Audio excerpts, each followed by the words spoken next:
بسم اللہ الرحمن الرحیم۔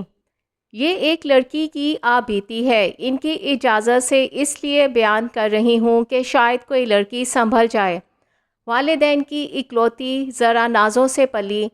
ابو شروع سے ہی کہتے تھے کہ ایسے لاڈ نہ کیا کرو اس سے کہ جو کل کو اس کے لیے پریشانی کا باعث بنے، لیکن امی اپنی ناک کے نیچے ساری ضدیں پوری کیا کرتیں اور ابو کو خبر نہ ہوتی۔ جس کام کو ابو منع کرتے امی خاموشی سے اجازت دے دیتی اور میں کر لیتی۔ انٹر کے بعد شادی ہو گئی۔ 20 سال کی عمر میں اچھا پڑھا لکھا رشتہ تھا، کھاتا کماتا۔ ابو نے چھان بین کر کے بیاہ دیا۔ امی راضی نہیں تھیں کہ ابھی اور اچھے رشتے آئیں گے، ذرا انتظار کریں۔ خیر ابو نے خاندان کے بڑوں کو شامل کر کے امی کو منوا لیا، اور پھر میری بھی رضا تھی کہ چلو لڑکا پیسے والا بھی ہے اور ہینڈسم بھی ہے۔ میں چونکہ بہت نازوں میں پلی تھی تو برداشت بہت کم تھی، تربیت کسی قسم کی کچھ تھی نہیں۔ میں نے اپنے شوہر کی باتیں امی کو بتانا شروع کر دیں۔ ذرا ذرا سی باتیں شکایت کی صورت میں بتانے لگی۔ امی چونکہ خود یہ کام کرتی رہی تھیں اس لیے مزے لے لے کر سنتیں اور پھر الٹے سیدھے مشورے دیتیں۔ 2 بیٹیاں اور بیٹا ہو گیا، لیکن میرا یہی حال رہا۔ 1-2 بار میاں نے سختی کرنے کی کوشش کی تو میں بیماری کا ڈھونگ رچا کر میکے چلی گئی۔ ابو نے بہت سمجھایا، سختی کی تو واپس آ گئی، لیکن عادت سے مجبور تھی سو وہی سب کیا کہ غلطیاں کر کے سینہ چوڑا کر کے بدتمیزی کرنا اور اپنی غلطی نہ ماننا۔ میاں نے بھی پیار سے سمجھا کر ہر طرح کوشش کی کہ میں سدھر جاؤں، لیکن اس وقت مجھے یہ شخص دنیا کا سب سے برا آدمی لگتا تھا۔ ابو نے ڈانٹ کر، پیار سے ہاتھ جوڑ کر ہر طرح سمجھایا کہ بیٹا اپنا گھر آباد رکھو، ایسا نہ کرو، لیکن میری والدہ کی طرف سے ملنے والی ٹیوشن نے آخر کار وہ سیاہ دن دکھا ہی دیا۔ کچھ دن سے شوہر سے انبن چل رہی تھی، امی سے روز سبق لے رہی تھی۔ میں بس صبح ہی صبح ذرا سی بات کا میں نے پتنگر بنایا، جیسا کہ میں اکثر کیا کرتی تھی، اور 10 سال کی بھڑاس میرے میاں کے منہ سے طلاق کے 3 لفظوں کی صورت میں نکل گئی۔ میں نے کال کر کے ابو کو کہا کہ لڑائی ہو گئی ہے، آ کر لے جائیں۔ اس وقت طلاق کا نہیں بتایا تھا، کیونکہ مجھے پتا تھا کہ ابو کے لیے یہ بہت بڑا صدمہ ہوگا۔ ابو گھر میں آتے ہی میرے میاں سے کہنے لگے کہ اس کی طرف سے مجھے معافی مانگنے دو بیٹا، مجھے پتا ہے میری بیٹی کی غلطی ہے، کیونکہ ایسی لڑائیاں میں اکثر کرتی رہتی تھی۔ میرے میاں نے بہت تحمل سے ابو کو طلاق کا بتا دیا۔ ابو نے کہا کہ مجھے رکشہ کروا دو، میں اسے گھر لے جاؤں۔ میرے شوہر نے کہا کہ نہیں، آپ گاڑی میں جائیں۔ اصرار کر کے ابو سے معافی مانگ کر گاڑی ڈرائیور کے ساتھ ہمیں چھوڑنے کے لیے بھیج دی۔ ابو گاڑی میں بالکل خاموش رہے۔ گھر میں آتے ہی امی سے کہا، لو تمہاری بیٹی کو صلہ مل گیا ہے، اس کے کیے کا اب تمہیں بھی یہ انعام ملنا چاہیے، اور امی کو اسی وقت طلاق دے دی۔ مجھے نہیں پتا کہ ابو نے غلط کیا یا صحیح، لیکن ابو کی حالت ایسی تھی کہ مجھے دیکھا نہیں جا رہا تھا۔ تم دونوں ماں بیٹی کو طلاق مبارک، اب ساتھ بیٹھ کر عدت کرنا۔ ابو نے اس وقت باقاعدہ تالیاں بجا کر کہا۔ شاید وہ اس وقت شدید ذہنی دباؤ میں تھے۔ ابو یہ کہہ کر باہر چلے گئے۔ پھر 4 دن ہو گئے ابو واپس نہیں آئے۔ ہم ڈھونڈتے رہے کہاں کی عدت اور کیسی عدت، بس ابو کو ہر جگہ ڈھونڈا، کہیں نہیں ملے۔ خاندان والوں کی باتیں الگ اور ابو کی گمشدگی الگ۔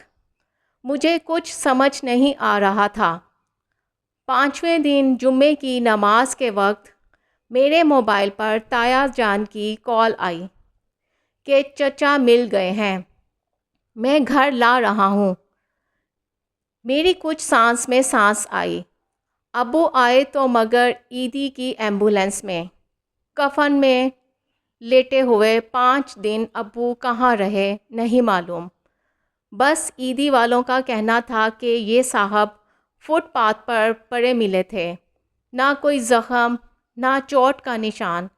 ابو کا دل بند ہونے سے ان کی موت ہوئی تھی، اور آپ کو پتہ ہے کہ ان کا دل میں نے اور امی نے مل کر بند کیا ہے۔ اس 36 سالہ لڑکی کا یہ جملہ میرے دل پر گھونسے کی طرح لگا۔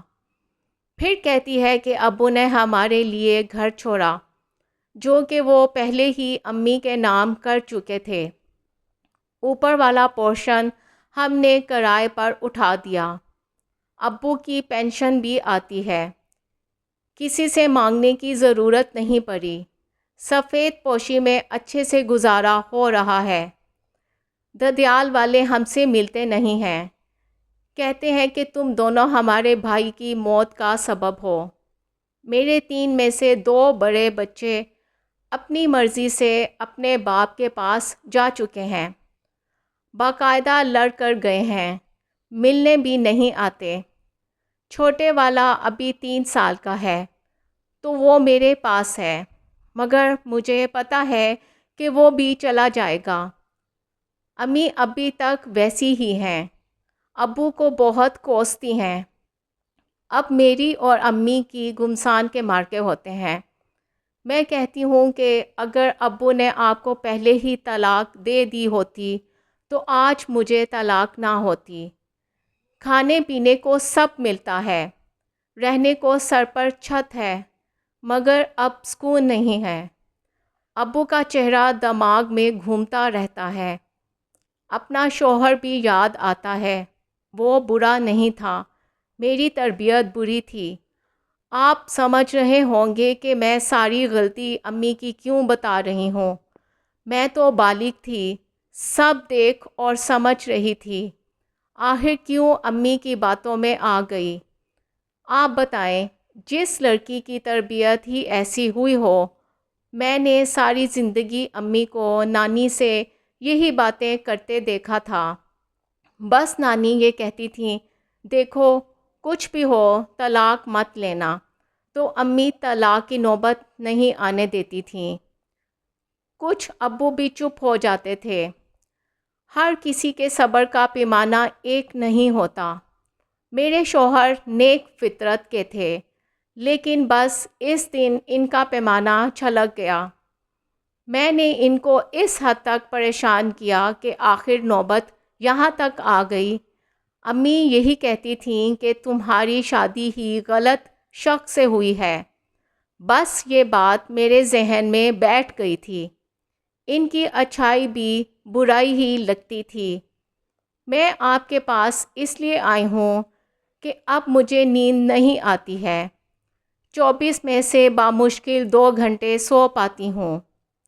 آپ بتائیں، کیا ابو کی جان لے کر اور اپنا گھر تباہ کر کے مجھے نیند آنی چاہیے؟ اس آبیتی کو آپ سب کے سامنے رکھنے کا بس ایک مقصد ہے کہ تربیت پر کام کریں اور بہت زیادہ کریں۔ عورت بطور ماں گیم چینجر بن سکتی ہے۔ کون غلط ہے کون صحیح، اس بحث میں جانے کی بجائے تربیت، اولاد اور خود اپنا احتساب کریں۔ اولاد کے سامنے ہر وقت رونے مت روئیں، مظلوم بننے کی سوچ سے باہر آ جائیں اور شادی شدہ بیٹیوں پر رحم کریں۔ ان کے کچن میں، بیڈ روم میں، ان کے ذہن میں گھسنے کی کوشش نہ کریں۔